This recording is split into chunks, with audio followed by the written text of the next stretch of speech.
everyone. Thank you for so much stopping by.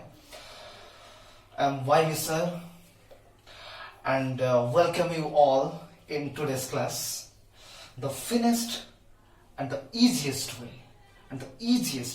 to learn the concepts of physics. So let's go to our today's class.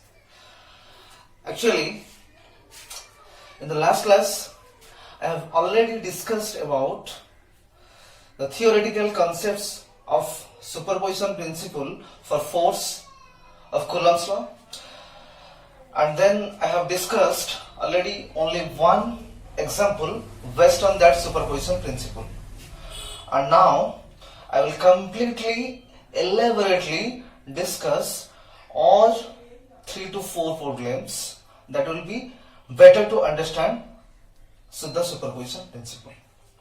Okay, so once again I want to repeat the superposition principle that अगर आपके पास मान लो कि system पे 4 charges है, मान लो कि यहाँ पे चार्ज Q है, Q1, यहाँ पे Q2 और यहाँ पे Q3 आपके पास है, राइट? सो अगर Q1 का पोजीशन वेक्टर मतलब इस तरफ ये हो गया R1, सो उस हिसाब से ये हो गया हमारा टेस्ट चार्ज, मतलब यहाँ पे हम फोर्स निकालना चाहते हैं। ये जो 3 जो चार्जेस है उन चार्ज के लिए यहाँ पे कितना फोर्स आएगा। So net force at this point और net force at any point is the vector sum of all the individual forces acted upon it. So Q1 के लिए फोर्स इस तरफ आएगा जो हमने लिखे थे कि F1 will be equal to beta naught Q into Q1 by R1 cube into R1 vector. Next Q2 के लिए वो जो Q2 है वो भी Q के ऊपर फोर्स अप्लाई करेगा, इस तरफ अप्लाई करेगा। वो अगर ये सेपरेशन R2 वेक्टर है तो F2 क्या आ जाएगा, beta naught Q into Q2 divided by R2 cube into R2 vector, right? So Q3 के लिए भी ये अगर इस डायरेक्शन में आएगा, ये हो गया आपका R3, तो यहाँ पे फोर्स का वैल्यू F3 आएगा जो कि होगा beta not Q3 divided by R3 cube into R3 vector. ये हमने लास्ट क्लास में बताए थे कि जो अगर Q पे आप नेट फोर्स निकालना चाहते हो तो क्या लिख सकते हो कि F1 plus F2 plus F3 ही आप लिख सकते हो, right? So I think last class में ये मैंने गलत लिखा था, ये दोनों फोर्स यहाँ पे Q1 लिखा था, वो आप लोगों में से कुछ लोग मुझे बताए कि सर ये गलत शायद है, पर शायद मैंने देखा है कि बहुत सारे आंसर्स ऐसे आए हैं कि ये गलत था, पर आप में से कुछ भी लोग हैं जो अच्छे से नहीं देख रहे, मतलब समझने की कोशिश करो यार। ओके, सो ये हो गया सुपरपोजिशन प्रिंसिपल। एग्जाम्पल एक था, अभी दूसरे एग्जाम्पल की तरफ बढ़ेंगे। वो जो पहला एग्जाम्पल था वो स्ट्रेट लाइन में, एक स्ट्रेट लाइन पे 3 चार्ज थे, वहां से हम निकाले थे फोर्स का वैल्यू कितना है। सो अभी हम प्रॉब्लम नंबर 2 के तरफ, मतलब एग्जांपल 2 के तरफ बढ़ेंगे कि अगर मान लो कि आपके पास एक ट्रायंगल है जो कि इक्विलैटरल ट्रायंगल है। सो इक्विलैटरल ट्रायंगल मतलब तीनों साइड इक्वल है, जो कि साइड सपोज ए है, ये सभी साइड ए मीटर है, और ये जो एंगल्स है वो सभी एंगल्स 60 डिग्री ही है, ठीक है? और यहां पे मान लो कि आपके पास चार्ज Q है, यहां पे B पॉइंट पे भी Q है और यहां पे भी Q है, और आपको पूछा गया है कि आपको कैलकुलेट करने के लिए पूछा गया है कि फास्ट स्पीड में फोर्स एट A कितना आएगा, नेट फोर्स एट A कितना आएगा वो आप निकालना चाहते हो। उसके बाद आपको भी पूछा गया है कि F एट B कितना आएगा वो आप कैलकुलेट करो। उसके बाद F एट C कितना आएगा वो भी कैलकुलेट करो, ठीक है? एक्चुअली मैं पहले भी ये बता रहा हूं कि फोर्स एट A कितना आएगा। फोर्स एट A अगर आप लिखना चाहते हो तो A पे जो चार्ज है वो हो गया आपका टेस्ट चार्ज। अगर ए पे जो चार्ज है वो टेस्ट चार्ज हो गया, उसको छोड़ के जितने भी चार्जेस है वो आपके हो जाएंगे सोर्स चार्ज। सो ए के छोड़ के यहाँ पे दो चार्ज है, वो दोनों चार्ज आपका सोर्स चार्ज हो गया। सो जितने भी सोर्स चार्ज होगा उस हिसाब से टेस्ट चार्ज के ऊपर उतने ही फोर्स आएंगे। So since two source charges, so at A there will be two individual forces. So what are they? What are the force? The force is, first force is F at A due to B. B के लिए force कितना आएगा वो पहले हम निकालेंगे, A पर B के लिए कितना फोर्स आएगा। सो फोर्स का वैल्यू निकालने के लिए हम जानते हैं कि बीटा नॉट कूलम्ब्स लॉ से, बीटा नॉट ए पॉइंट पे कौन सा चार्ज है, क्यू है, सो क्यू लिखिए, राइट। बी पॉइंट पे कौन सा चार्ज है, वो भी क्यू है, डिवाइडेड बाय उनके बीच का जो डिस्टेंस है वो कितना है, हम बोले हैं कि पहले से कि ये एक इक्विलैटरल ट्रायंगल है। सो ये जो साइड है ये डिस्टेंस हो गया, सो वो कितना है, ए है। सो डिस्टेंस का स्क्वायर मतलब ए स्क्वायर।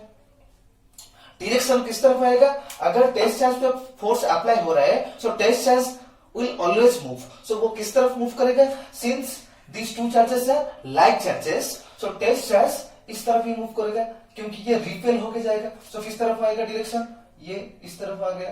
so ये क्या हो जाएगा आपका F at A due to B, F at B का डायरेक्शन इस तरफ हो गया, ठीक है। so हम क्या लिख सकते हैं, हम क्या लिख सकते हैं, along BA, इसका डायरेक्शन नहीं, पहले लिख लो कि beta naught Q square by A square along आपका आ गया along B A.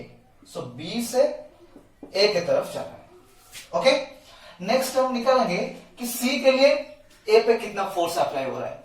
So F at A due to C कितना आएगा कि बीटा नॉट, वही चार्ज यहाँ पे ए पे कौन सा चार्ज है, क्यू है, सी पे कौन सा चार्ज है, वो भी क्यू है। So Q into Q is Q square divided by वो भी सेपरेशन कितना है, ए है, ठीक है, a square, right. So direction किस तरफ आएगा, ये भी लाइक चार्ज है, सिमिलर चार्ज है, वो भी ए को रिपेल करेगा तो जा उस तरफ।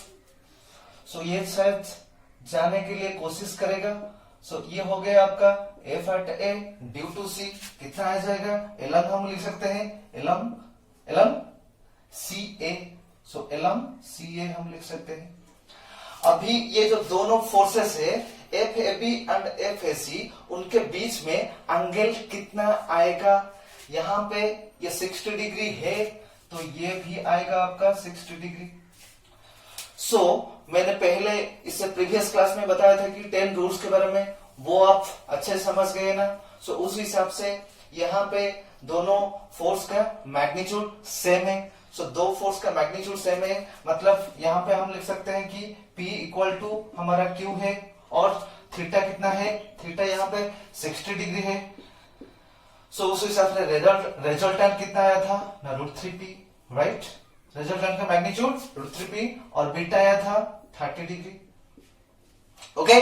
सो उस हिसाब से यहाँ पे P कौन सा वैल्यू है, ये है P, यहाँ पे Q, ये है Q। सो P Q दोनों सेम है और उनके बीच में एंगल कितना है, 60 डिग्री है। सो रिजल्टेंट जो हम निकालना चाहते हैं कि एफ ए का मैग्नीट्यूड वो कितना आएगा, √3 टाइम्स P। सो √3 टाइम्स P, ये दोनों सेम है, so √3 times beta naught Q square by R square, okay. So ये हो गया फोर्स का मैग्नीट्यूड। अगर डायरेक्शन हम निकालना चाहते हैं तो डायरेक्शन 30 डिग्री आएगा तो इस तरफ आएगा, ये आपका हो जाएगा एफ एट ए, ठीक है। सो ये आप लिख सकते हो कि F vector F at A will be equal to how much, ये सिर्फ मैग्नीट्यूड में लिखे थे हम। So √3 beta naught Q square by A square. Direction upward लिख सकते हो, अपवर्ड्स, ओके। या फिर आप कोई भी नाम भी दे सकते हो, अपवर्ड्स फ्रॉम ए कंप्लीटली आप लिख सकते हो, ओके। सो ये हो गया फर्स्ट पॉइंट आपका कंप्लीट। उस हिसाब से आपके लिए टास्क है कि ये जो सेकेंड बिट और थर्ड बिट है एग्जैक्टली सेम थिंग प्रोसीड कीजिए। और आप लोगों की मैं रिक्वेस्ट करता हूं कि ये दोनों बिट्स आप सॉल्व करके मुझे कमेंट में फोटो खींच के सेंड दें। ओके, सो मैं चाहता हूं कि ये दोनों का आंसर या फिर आप फाइनल आंसर भी लिख सकते हो, मुझे कमेंट में कमेंट कीजिए। Okay okay, thank you. So ये हो गया आपका प्रॉब्लम नंबर 2। प्रॉब्लम नंबर 3 की तरफ हम अभी बढ़ेंगे। इससे भी थोड़ा कॉम्प्लिकेटेड होने वाला है, पर मैं अच्छे से आपको समझने की कोशिश करूंगा, समझाने की कोशिश करूंगा। सॉरी, हो गया ना कंप्लीट? ओके, ठीक है।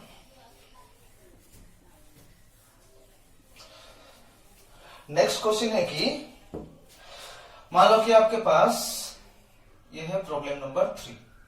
क्या? Problem number 3। मान लो कि वही एक इक्विलैटरल ट्रायंगल है, वही एक इक्विलैटरल ट्रायंगल है, पर आपके पास यहां पे ये सपोज O पॉइंट है, ठीक है। यहां पे सपोज आपका चार्ज है Q। ओके, सेंटर पे आपका चार्ज है Q, और ये यहां पे आपके पास 2Q चार्ज है, ठीक है। यहां पे B पॉइंट पे भी 2Q चार्ज है, और C पॉइंट पे भी 2Q चार्ज है। आपको पूछा गया है कि O पॉइंट पे कितना फोर्स आएगा, O पॉइंट पे कितना फोर्स आएगा, आपको ये पूछा गया है। ये भी एक इक्विलैटरल ट्रायंगल है, ओके। और आप जानना चाहते हो तो कि ये O सेपरेशन कितना आएगा। उससे पहले आपको पता करना है कि हाइट, इक्विलैटरल ट्रायंगल का हाइट का फॉर्मूला क्या है। सो अगर ये आपके पास A है तो इक्विलैटरल ट्रायंगल में हाइट का फॉर्मूला क्या है। एक्चुअली क्वेश्चन में पूछा गया क्या है, F at O is how much, F at O is how much, ये क्वेश्चन पे पूछा गया है, ठीक है। सो इसके लिए ये O पे जो चार्ज होगा वो टेस्ट चार्ज होगा, उसको छोड़ के और 3 सोर्स चार्ज हो गए। अगर 3 सोर्स चार्ज है सो इसके ऊपर मतलब O के ऊपर आपका 3 इंडिविजुअल फोर्स एक्ट करेंगे। सो 3 इंडिविजुअल फोर्स पहले हम निकालेंगे, उसके बाद सुपरपोजिशन प्रिंसिपल के हिसाब से तीनों फोर्स को ऐड करेंगे, राइट। सो इंडिविजुअल फोर्स निकालने के लिए पहले आपको मालूम होना चाहिए कि ये जो सेपरेशन है AO, BO और CO, ये तीनों सेपरेशन सेम है, पर उसका वैल्यू क्या है वो हम पहले निकालेंगे, ठीक है। सो यहाँ पे हाइट का फॉर्मूला है, इक्विलैटरल ट्रायंगल पे हाइट का फॉर्मूला है। सपोज ये आपके पास ये हो गया आपका D, पर यहाँ पे कोई भी चार्ज नहीं है तो इसके लिए कोई भी फोर्स नहीं आएगा, ये सिंपल एक नेम है। सो AD इज हाउ मच, यहाँ पे AD कितना आएगा। AD आप लिख सकते हो हाइट का फॉर्मूला √3/2 इंटू साइड कितना है A, सो √3/2 इंटू A आपका आ जाएगा AD, ओके। सो ये जो AD यहाँ पे है, यहाँ पे जो सेंटर्ड O है, ये पॉइंट ये टोटल एंटायर AD को 2:1 पे डिवाइड कर रहा है। अगर ये टोटल हो गया 3 पार्ट्स, तो उसमें से अगर ये 2 पार्ट है ये एक ही पार्ट है, सो 2:1 पे ये O पॉइंट इसको डिवाइड कर रहा है। सो एंटायर 3 पार्ट्स है, सो 3 पार्ट्स को कितना हो गया √3/2 इंटू A। सो 3 पार्ट्स को आपका आ जाएगा √3/2 इंटू A। अगर आप निकालना चाहते हो कि 1 पार्ट को कितना आएगा, सो आप लिख सकते हो कि √3/2 इंटू 3 इंटू A, राइट। सो यहां से आप लिख सकते हो कि A/2√3, राइट।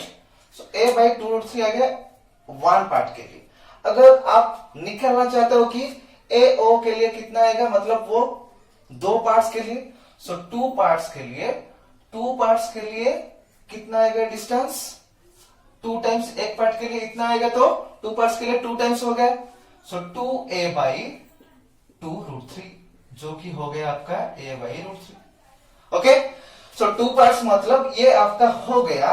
फाइनली आप यहां से लिख सकते हो कि AO equal to BO equal to CO is how much a/√3, right. So ये हो गया आपका a/√3, ठीक है। सो अभी हम पहले AO के ऊपर कितना फोर्स अप्लाई कर रहा है वो निकालेंगे, ठीक है। So force at O due to A हम पहले निकालेंगे। Force at O due to A कितना आएगा वो पहले निकालेंगे। सो कितना आएगा, beta naught Q1 Q2, so Q1 is how much 2Q, so 2Q into Q divided by AO square, right. Final में हम डायरेक्शन लिखेंगे। सो यहां से आप लिख सकते हो कि बीटा नॉट 2Q स्क्वायर हो गया, AO is how much a/√3, so a/√3 whole square हो गया। सो a/√3 a square by a/√3 का होल स्क्वायर कितना आ जाएगा, a स्क्वायर बाई 3, जो कि 3 ऊपर चला जाएगा। सो यहां से आप लिख सकते हो कि 6 beta naught Q square divided by a square. Direction किस तरफ आएगा, सिंस ये दोनों चार्ज इक्वल चार्ज है, सो ये चार्ज को 2Q चार्ज जो है वो रिपेल करेगा, सो इस तरफ ही आएगा। ये किसका डायरेक्शन है, F at A due to O, sorry गलत हो गया, F at O due to A, F at O due to A इस तरफ आया। सो एलोंग हम लिख सकते हैं कि एलोंग AD आपका आ गया, ठीक है। उसके बाद F at O due to B के लिए कितना आएगा, so F at O due to B कितना आएगा कि बीटा नॉट वही Q1 Q2, सो 2Q into Q, सिमिलर है 2Q into Q divided by BO whole square, that will be equal to beta naught 2Q square divided by BO is how much, वही a/√3, so a/√3 whole square कितना आ जाएगा, 6 beta naught, right, 6 beta naught Q square by a square. Okay, उसका direction किस तरफ आएगा, B से okay उस तरफ। अगर ये आपका E हो गया, सो एलोंग BE आएगा। सो आप लिख सकते हो कि एलोंग BE आपका आ जाएगा, ठीक है। सो एलोंग BE आ जाएगा, ओके। सो फाइनली अभी तक हम निकाल है कि F at O due to B कितना है। नेक्स्ट हम निकालेंगे कि F at O due to C कितना आएगा, ठीक है। ये हो गया आपका F at O due to B।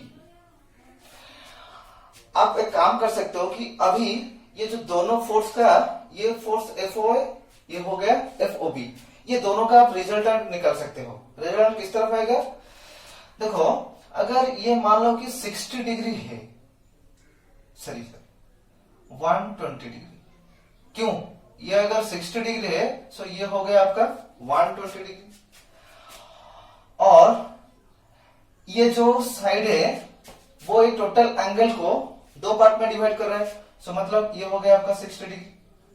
सो उस हिसाब से ये भी 60 डिग्री होगा, ठीक है, ये भी 60 डिग्री हो जाएगा। सो ये 60, ये भी 60, सो टोटल कितना हो जाएगा, ये टोटल कितना हो जाएगा 120। सो FOA एंड FOB के बीच में एंगल कितना आएगा 120।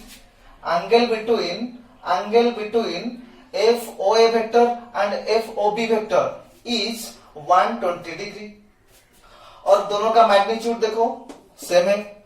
सो आप वो वाला फॉर्मूला यूज कर सकते हो कि P इक्वल टू Q आपके पास है, but resultant but angle is 120, P equal to Q, theta is 120, so resultant will be equal to P, so P is how much here 6 beta naught Q square by A square, हो गया ना। ये P Q R में क्या बोल रहा हूं, आप पहले जाके ये प्रीवियस वाला जो लेक्चर है वो आप अच्छे से समझिए, ठीक है। उसका डिस्क्रिप्शन, उसका लिंक भी मैंने डिस्क्रिप्शन में दे दिया है ऑलरेडी, ठीक है। ओके, सो ये दोनों का रिजल्टेंट आप ये लिख सकते हो कि क्या लिखोगे, सपोज FOA एंड FOB ये दोनों को आप ऐड करना चाहते हो, सो ये आप लिख सकते हो कि F at O due to A and due to B, ये दोनों का रिजल्टेंट कितना आ जाएगा, कितना आ जाएगा, मतलब एक्चुअली आप लिखना चाहते हो कि FOA प्लस FOB पहले। सो ये दोनों वेक्टर को हम ऐड करेंगे वेक्टर एडिशन के रूल के हिसाब से, P equal to Q, theta is 120, resultant will be equal to P, so that will be equal to P मतलब 6 beta naught Q square by A square, so 6 beta naught Q square divided by A square हो गया। So angle is beta will be equal to, मतलब resultant का angle आएगा theta by 2, मतलब 120 by 2 will be equal to कितना, 120 by 2 60, सो इस तरफ आएगा। सो एलोंग आ जाएगा OC, ठीक है। सो A के लिए और B के लिए जो फोर्स आया नेट फोर्स वो आ गया आपका 6 beta naught Q square by A square along OC, समझ में आ गया। अभी हमारे पास ये सिर्फ ये हो गया आपका FOAB, राइट। सो अभी हम निकालना चाहते हैं कि C के लिए O पे कितना फोर्स आएगा, किस तरफ आएगा, ठीक है। ओके, C के लिए कितना आएगा अभी हम निकालेंगे। So F at O due to C, F at O due to C के लिए O पे जो फोर्स आएगा वो इस तरफ ही आएगा, अगर इसका नाम है F so along C F ही आएगा। सो ये है आपका F at O due to C, that is beta naught, यहां पे चार्ज 2Q है, सो 2Q इंटू यहां पे भी Q है, डिवाइडेड बाय ये दोनों का सेपरेशन कितना है, अभी यहां पे लिखे थे हमने A/√3, so A/√3 whole square, उस हिसाब से कितना आ जाएगा 6 बीटा नॉट, वही 6 beta naught Q square by A square along CF। ये आप अच्छे से देख सकते हो कि FOAB is along OC and FOC is along means opposite to the direction of OC, मतलब ये दोनों वेक्टर देखो ऑपोजिट डायरेक्शन पे है, मतलब उनके बीच में एंगल कितना आप लिख सकते हो कि 180 डिग्री, ठीक है। सो फाइनल फोर्स O पे कितना आएगा, फाइनल फोर्स O पे कितना आएगा कि FOAB प्लस FOC, अब अच्छे से समझने की कोशिश करो। सो FOAB प्लस FOC, देखो FOC एंड FOAB दोनों का मैग्नीट्यूड सेम है, 6 beta naught Q square by A square, 6 beta naught Q square by A square, so magnitude same है, मतलब P इक्वल टू Q हो जाए, P इक्वल टू Q हो गया, और डायरेक्शन एंगल उनके बीच में 180 डिग्री है, so P equal to Q, theta is 120, मतलब एग्जैक्टली अपोजिट है। हम दो वेक्टर को ऐड करेंगे तो रिजल्टेंट कितना आ जाएगा, नॉन वेक्टर मतलब जीरो वेक्टर आ जाएगा, राइट। सो जीरो हो गया, कंप्लीटली जीरो हो गया।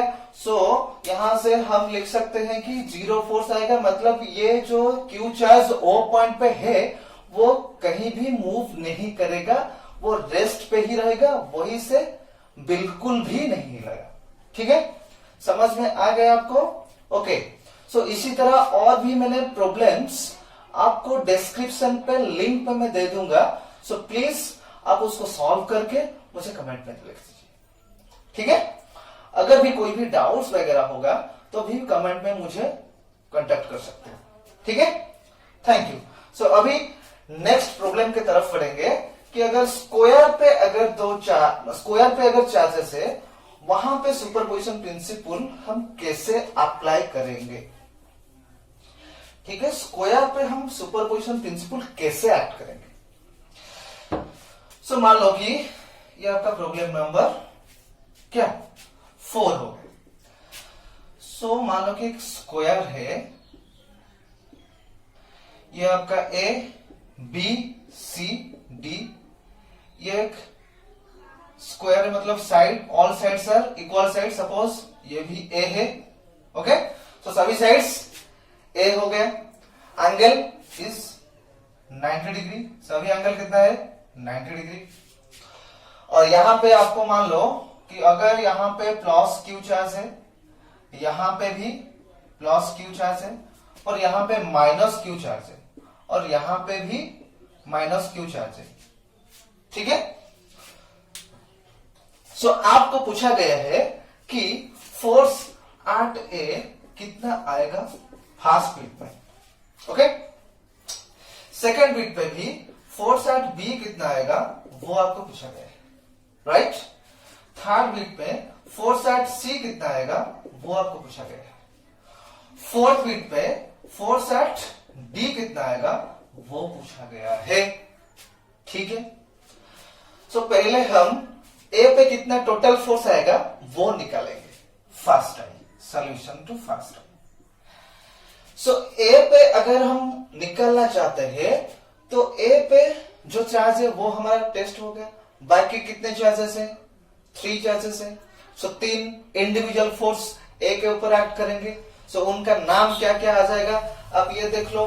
ये प्लस मतलब लाइक चार्ज है, तो यहाँ पे लाइक चार्ज आएगा, तो लाइक चार्ज मतलब रिपल्सिव फोर्स ही आएगा। सो किस तरफ ये ए को इस तरफ ही रिपेल करेगा।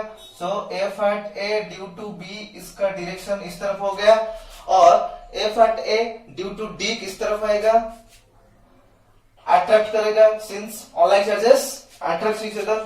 सो इस तरफ आ जाएगा क्या आपका F at A due to D, okay. So ये दोनों अभी पहले हम फिलहाल अभी के लिए एफ ए बी और एफ ए डी निकालेंगे, उसके बाद सी के लिए यहां पे कितना फोर्स आएगा वो निकालेंगे, ठीक है, okay. So F at A due to B कितना आएगा बीटा नॉट, यहां पे चार्ज क्यू है, यहां पे भी क्यू है। So beta naught Q into Q is Q square divided bye a square, right. Direction किस तरफ आएगा एलोंग बी ए, सो एलोंग बी ए हो गया, ओके। समझ में आ रहा है कि नहीं, okay. Next F at A due to D कितना आएगा, F at A due to D कितना आएगा वो भी आ जाएगा आपका beta naught Q into magnitude लगे, माइनस क्यू का मैग्नीट्यूड कितना है plus Q. So Q into Q is Q square divided by ये डिस्टेंस कितना है ए, सो ए स्क्वायर। डायरेक्शन किस तरफ आएगा अलोंग एडी, राइट। सो किस तरफ आएगा अलोंग एडी, हो गया, ये दोनों हो गया ना, ओके। सो अभी हम निकालना चाहते हैं कि यहां पे टोटल फोर्स कितना आएगा। अभी तक बी और डी के लिए हम निकाल चुके हैं, सी के लिए कितना आएगा। सो पहले हम इस लाइन को ज्वाइन करेंगे, ये डिस्टेंस कितना हो जाएगा √2 टाइम्स ए आ जाएगा, डायगोनल का फॉर्मूला √2 टाइम्स ए।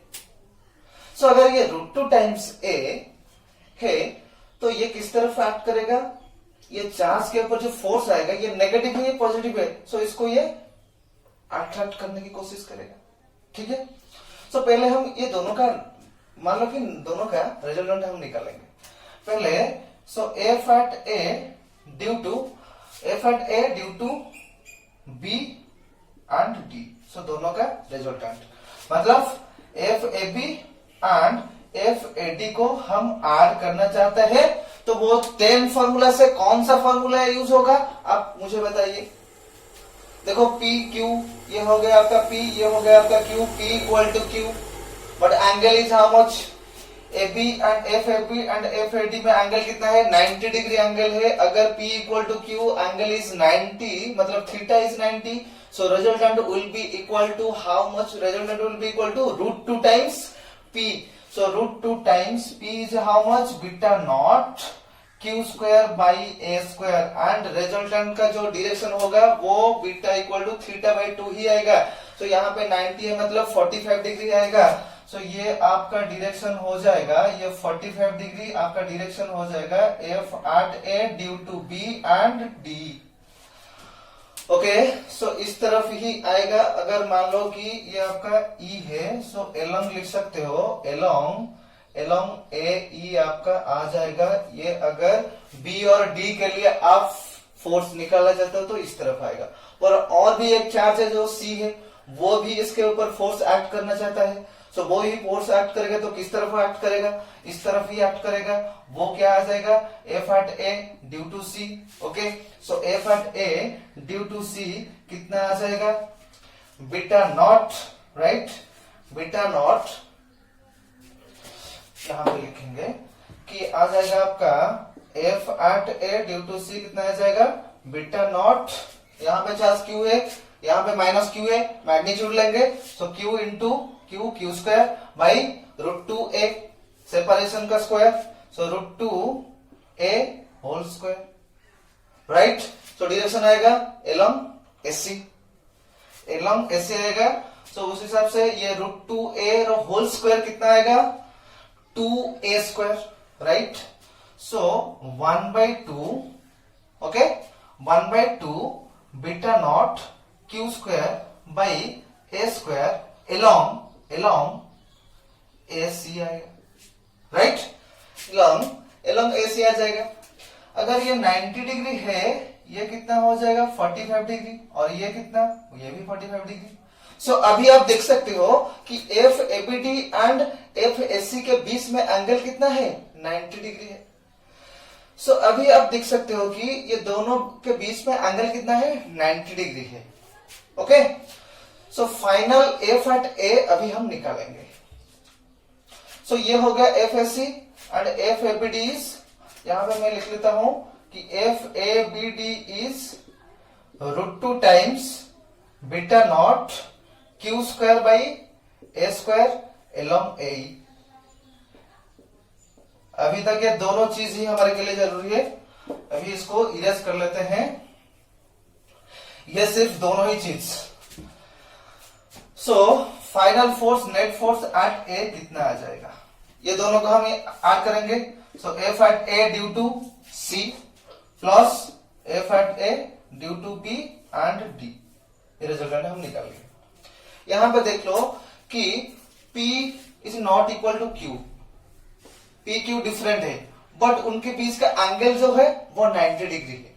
अगर दोनों वेक्टर के बीच में एंगल 90 डिग्री है तो रिजल्टेंट क्या आएगा, P square plus Q square, क्या आएगा, P square plus Q square.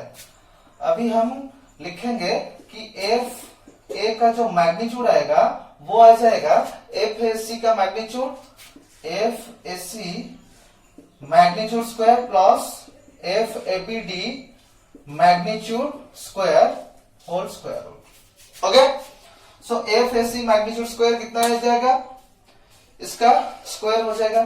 सो 1/4 आपके पास आएगा, और beta naught Q square divided by A square whole square plus, इसका वैल्यू कितना आ जाएगा, होल स्क्वायर होने से ये 2 times beta naught Q square by a square आ जाएगा, होल स्क्वायर, राइट।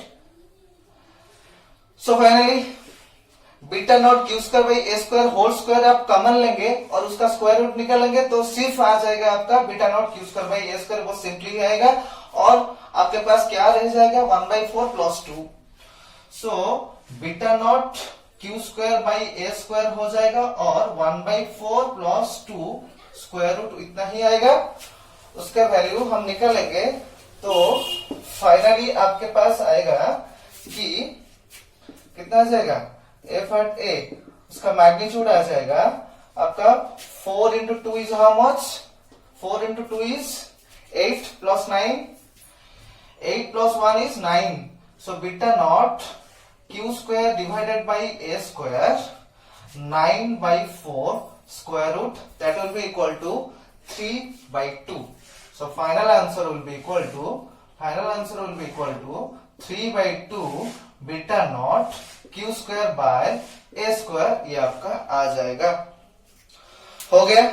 ये आपका सिर्फ मैग्नीट्यूड है, ये सिर्फ मैग्नीट्यूड ही है। उसके बाद उसका डायरेक्शन भी अभी बाकी है, मतलब डायरेक्शन किस तरफ आएगा रिजल्टेंट का, वो अभी हमारे के लिए निकालने के लिए बाकी है। सो रिजल्टेंट के लिए beta is tan inverse q by P. So tan inverse q by P, यहां से q कौन सा है और q कौन सा है और p कौन सा है। सपोज ये आपका क्या है, p है। सो उस हिसाब से ये जो आएगा beta, so beta will be equal to tan inverse q by P, मतलब एफ एबीडी का magnitude divided by F AC का मैग्नीट्यूड ही आएगा। ठीक है। सो उस हिसाब से tan इनवर्स एफ एबीडी का मैग्नीट्यूड अभी हमने लिखे थे, एफ एबीडी का मैग्नीट्यूड अभी हम लिखे थे कि कितना आया था, एफ एबीडी का मैग्नीट्यूड कितना आया था, 1/√2 था, राइट। सो 1/√2 या 2। ठीक है। अब वहां से उसका वैल्यू पुट करके ये फाइनल बीटा का डायरेक्शन आप लिख सकते हो। हो गया, कंप्लीट हो गया। ये मैग्नीट्यूड आपके पास इससे पहले था, तो आप इसका वैल्यू पुट करेंगे।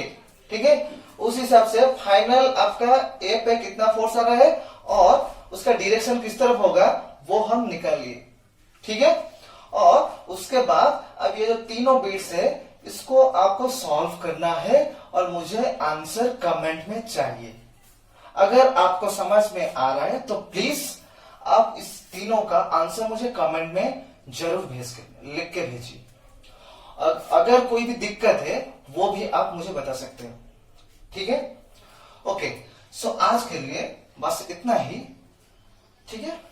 नेक्स्ट क्लास में हम और भी ज्यादा इंटरेस्टिंग प्रॉब्लम्स बात करने वाले हैं। सो थैंक यू, जय हिंद।